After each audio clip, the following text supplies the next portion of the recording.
Hi everyone, Dead Battery here, and thank you for joining me on my channel. Happy New Year and welcome to the Year of the Dragon. For my first video for the year, I decided to work on a PSP. The PSP is a PlayStation Portable. It was PlayStation's first portable handheld, and it was the competition to Nintendo's DS. The reason why I chose this to do is because I have a friend who was looking for a PSP, and it's not that we couldn't find the PSPs here, but I let her know that I had a couple on the back burner that I needed to work on, and all they needed was a UMD swap. So I decided to show you how to do this. It is a little tedious, but it's a very step-by-step. Everything comes out in an order, and I think it's a very easy thing to replace. So if you have a PSP that's not reading your games and is just reading movies, or possibly not reading anything at all, this may be the only thing wrong with it. Don't throw it away. Talk to somebody or see if you can do it yourself. Let's see what this PSP looks like and let's swap the drives.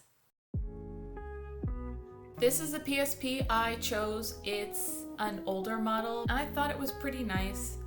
You can always tell what the model is if you look underneath the battery. This one is a 1000. It does have that slider that pops the back open.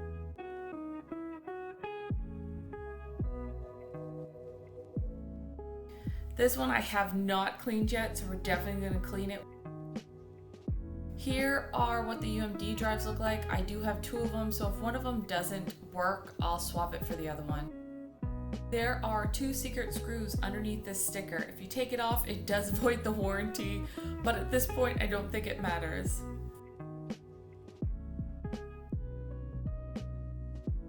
There are 4 screws back here. There's 2 black ones and 2 small silver ones.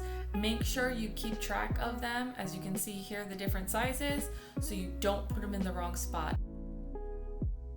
There's 2 more on the back and then 1 more on the bottom.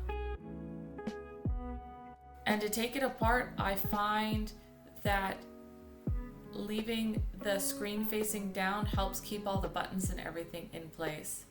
It is definitely dirty. I don't know if you can see it really well, but it's definitely got some finger jam and dust. The next step is to pop off this bottom piece where your start and select and volume is. It's really easy. Just kind of push it on the side. It'll pop up and then release the ribbon.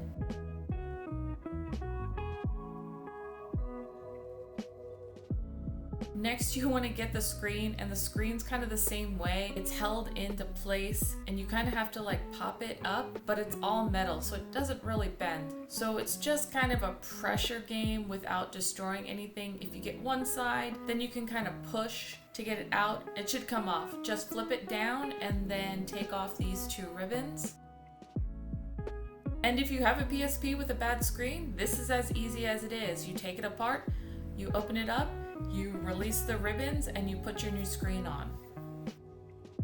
On this ribbon, there's a circle there that I'm pointing to. That's going to come into play later. I just wanted to show it to you ahead of time. Next, you need to take off this metal bracket. Be very careful with the screws. These screws are all different sizes and they're different colors. So just kind of like make a little map on where they go.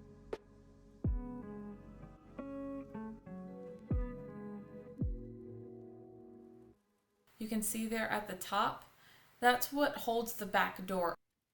Hi, Editor Dead Battery here. I forgot to mention that I am fully taking the system apart so that I can clean it. If you are doing a UMD drive swap, you do not have to go any further than taking the metal bracket off. The screw that you need to release the back door is at the bottom already. However, I did want to show the whole system being taken apart in case you do want to take yours apart and clean it. So let's get back to the video. The next thing to take off is the button motherboards. The one on the right side is held down by 2 plastic pieces. You just kind of have to get underneath of it to pop it up. All you do is release the ribbon, and it is attached to the top right button. The other side does have a screw, so once again, keep track of it and know where that screw came from.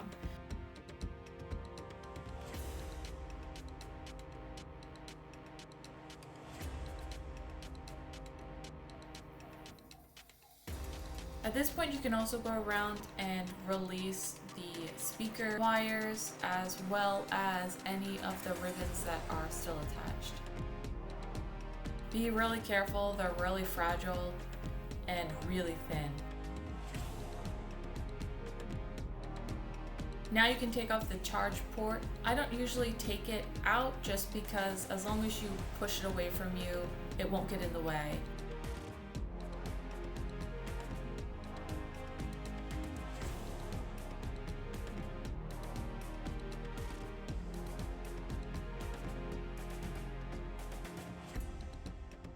There is one more screw that holds down the motherboard, and you should be able to lift it up out of place.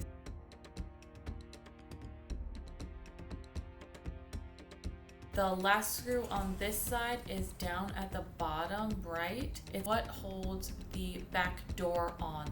Back doors kind of popped into place, so you remove the screw, you can kind of pull it from one side, and then the other side should come loose as well, and then you can just slide it off. This little spring there is what helps hold the door open, so make sure when you're putting it back together, you get it back in that little track. After that, you flip it over, and then there's just 4 screws that hold down the UMD drive. There are rubber circles around the screw holes. You will have to take those off and put those on the new drive, but if you ever lose them, you can buy them. Remember how I was talking about that little dot? It's a solder blob. You actually have to take the solder blob off for it to work. When I did my first drive replacement, I didn't do this and I didn't know that was a thing. So I messaged the seller and they were like, hey, did you remove the solder blob? And I did not. So for everybody out there, if you decide to do this, make sure you get rid of the solder blob or it's not gonna work. Next, you just work in reverse. To get the back door on, if you line it up a little bit above and then slide it down, it'll slide into place, and then you just pop one side in and then the other side.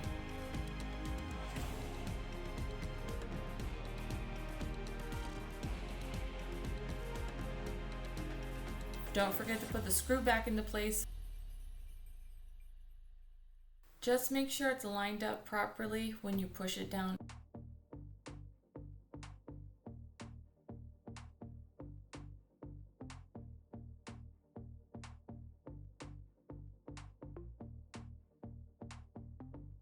It doesn't matter if you put the right or the left motherboards on first.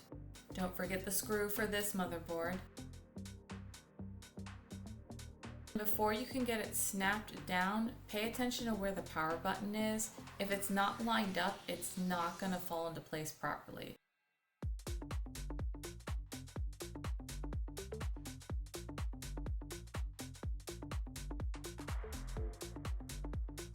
Now I'm just going to put all of the cables and the ribbons back.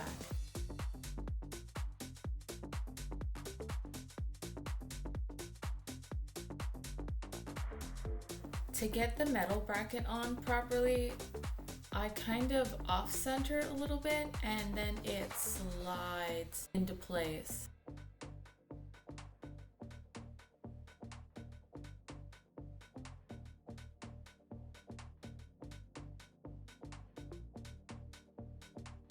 I am planning on cleaning this, but off camera. The only thing I'll warn you about taking this apart is be careful with the start select volume button pad here at the bottom. It is held down by a piece of two-sided tape, and I have definitely broken these. I think because it's older and it's plastic, they do tend to fall apart, so just be careful. If you didn't notice when I was taking it apart, the start button actually wasn't even attached, so I have to be careful anyways. There's only 2 screws on the front, and it's for the joystick.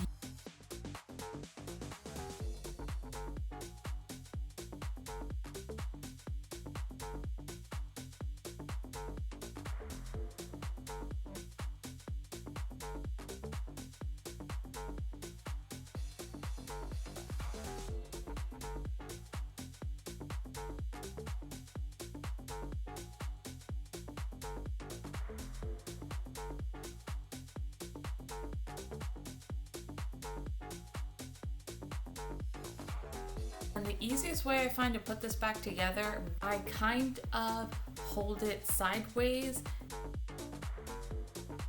It's just those last screws on the back. You have the 2 on the right side and the 1 on the bottom, as well as the 4 that are inside of the battery area. Make sure you're putting the screws in the correct place because you don't want to damage anything.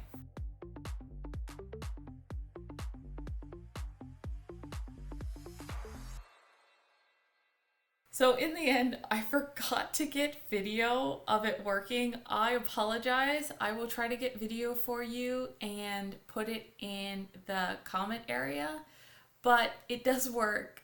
And I tested a couple games on it. I also tested all the buttons to make sure they were working, but I did want to get it together for her and give it to her so she could start playing some games on it.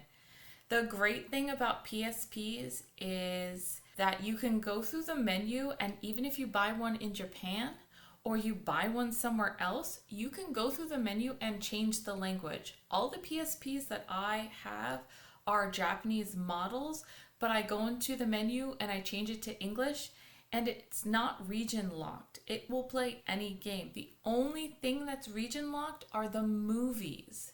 I do think, even though this is time consuming, it's a very easy replacement if you do have a UMD drive that's not working. Let me know in the comments if this is something you've done before and if you enjoy doing this or not. I know it's tedious, but I do enjoy swapping drives. It's a very step-by-step, and once it's done, that's it. I'm glad that I got this all working for her, and hopefully I'll work on a couple more. I think I've got 3 more Slims that also need UMD drive replacements, but I'll show you those as well because they are a little different. As always, thank you for watching, and if you liked this video, please like and subscribe and share with your friends, and I'll see you again in 2 weeks. Bye!